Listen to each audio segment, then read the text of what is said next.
Making ice cream. Everyone in our class likes ice cream. Our teacher found a recipe for making ice cream without a freezer.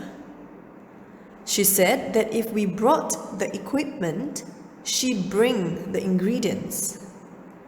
Next morning, everyone arrived at school with a large jar with a lid, a smaller jar with a tight-fitting lid that would fit inside the larger one, a spoon, a hand towel.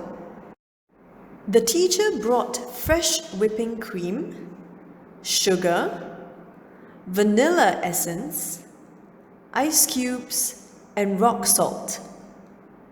First, we measured the ingredients. We each needed half cup of fresh whipping cream, 2 tablespoons of sugar, a few drops, no more than 1/4 teaspoon of vanilla essence, 2 tablespoons of salt, ice cubes. In the smaller jars, we mixed a small amount of the cream with the sugar until the sugar dissolved. Then we added the rest of the cream and the vanilla essence, leaving a gap of at least 2 centimeters at the top of the jars. We screwed the lids on tightly. Now it was time to make our freezers. We broke up the ice into small pieces and put some of it into the bottom of the large jars. Then we placed the smaller jars into the bed of ice and added more ice to cover them. Lastly, we sprinkled the salt over the ice and screwed the lids on tightly. Our ice cream makers were ready.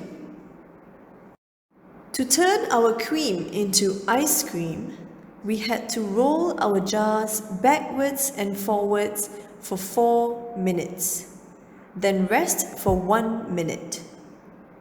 We had to repeat this 5 times altogether. The ice cubes clinked against the glass. The jars clattered on the desks. The classroom was very noisy. The jars grew colder and colder. The ice inside them began to melt. It turned slushy and sloshed around in the jars. On the outside, the glass frosted over, and we scratched our names in the ice. Our hands started to freeze, so we wrapped the jars in towels. When our arms started to ache, we rolled the jars with our feet. We kept our eyes on the clock. We wanted to open the jars and check the ice cream, but the teacher said we had to be patient. When the time was up, we unwrapped our freezers. It was hard to get the lids off. "Remember to wipe the jars," said the teacher. "Otherwise, you might get salt in your ice cream." When we opened our ice cream makers, all the hard work was worthwhile. The ice cream really was ice cream. It was smooth and creamy. "It's delicious," said Juliana. "Mine tastes like white chocolate," said Shannon. We learned that it was important to follow the recipe carefully. Emma and Daniel had used too much cream, so they had to drink their ice cream.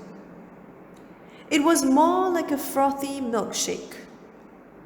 Robert had used too little cream, and his ice cream was so solid that he needed a sturdy spoon to get it out of the jar.